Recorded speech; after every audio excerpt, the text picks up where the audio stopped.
Hello, നമ്മുടെ ഒരു കോഴീനെ കാണാനില്ല. കുറച്ച് കഴിഞ്ഞ് നോക്കിയപ്പോൾ അവൻ അപ്പുറത്തെ വീട്ടിൽ നിൽക്കണ്ടായി. അവിടുത്തെ ഒരു കോഴി പെണ്ണുമായിട്ട് ലൈനടിച്ച് അങ്ങോട്ട് പോയതാണ്. പിന്നെ പാവമല്ലേ പോയിക്കോട്ടെ എന്ന് വിചാരിച്ചു. വൈകുന്നേരം എന്തായാലും തിരിച്ചു വരുമല്ലോ. പിന്നെ നമുക്ക് ഒന്ന് രണ്ട് പണിയുണ്ടായി. ഈ ഒരു കപ്പളഭാരം ഉണ്ടായിട്ടുണ്ടായിരുന്നു. നമ്മൾ ആദ്യം വെട്ടിയില്ലായിരുന്നു. അപ്പോൾ അത് റോഡരികത്താന്ന് കാരണം കൊണ്ട് നമ്മൾ ഇപ്പുറത്തെ സൈഡിലേക്ക് മാറ്റി നടാൻ വേണ്ടി പുതിയതായിട്ട് മുളച്ചു വന്ന ഒരു കപ്പളത്തൈ ഉണ്ട്. അപ്പോൾ അത് നടാൻ വേണ്ടി തുടങ്ങുകയാണ്. അങ്ങനെ കോഴിയൊക്കെ വലുതാക്കി വെട്ടിയിട്ടുണ്ട്. പിന്നെ ഈ സംഭവം അങ്ങോട്ട് വെച്ച് കൊടുത്തു. ഇവിടുത്തെ കോഴികളാണ് വലിയ പ്രശ്നം. നാളെ ആകുമ്പോഴത്തേക്കും, നാളെയല്ല ഇന്ന് വൈകുന്നേരം ആകുമ്പോഴത്തേക്കും അതിൻ്റെ ഇലയൊന്നും കാണാനുണ്ടാവില്ല.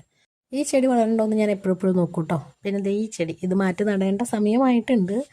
പിന്നെ നമ്മൾ ബാക്കി എല്ലാ ചെടികളും നനച്ചു കൊടുത്തുകൊണ്ടിരിക്കുകയാണ്. ഇതിനകത്ത് കുറേ പൂവുണ്ടായിട്ടുണ്ട് കേട്ടോ. കുറേ മുട്ടുണ്ടായി നിൽക്കുന്നുണ്ട്, കുറേ പൂവുണ്ടായിട്ടുണ്ട്. പിന്നെ കൂടുതലായിട്ട് ഇവിടെ ഉള്ളത് മൊത്തം ഇലച്ചെടികളാണ് കേട്ടോ. പൂവുണ്ടാവുന്ന ചെടികൾ വളരെ കുറവാണ്. പിന്നെ ഈ റോസകൾ കുറച്ചുള്ളൂ. അതിങ്ങനെ കുറച്ച് വല്ലപ്പോഴൊക്കെയാണ് ഉണ്ടാവുകയുള്ളൂ. പിന്നെ കുറച്ച് വെള്ളം ഒഴിച്ച് കോഴിക്കുട്ടീനെ ഒന്ന് പേടിപ്പിച്ചു വിട്ടു.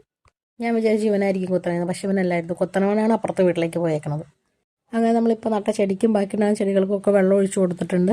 ഇനി നമുക്ക് നമ്മുടെ കോഴിക്കുട്ടിക്കുള്ള വെള്ളം നിറയ്ക്കാം കേട്ടോ. ഇവർക്കുടെ ബക്കറ്റിൽ നിന്ന് തന്നെ ഇവർക്ക് വെള്ളം കുടിക്കാൻ പറ്റും. അപ്പോൾ ഇത് നമ്മൾ ഇടയ്ക്കിടയ്ക്ക് ഇങ്ങനെ റീഫിൽ ചെയ്തുകൊണ്ടിരിക്കണം.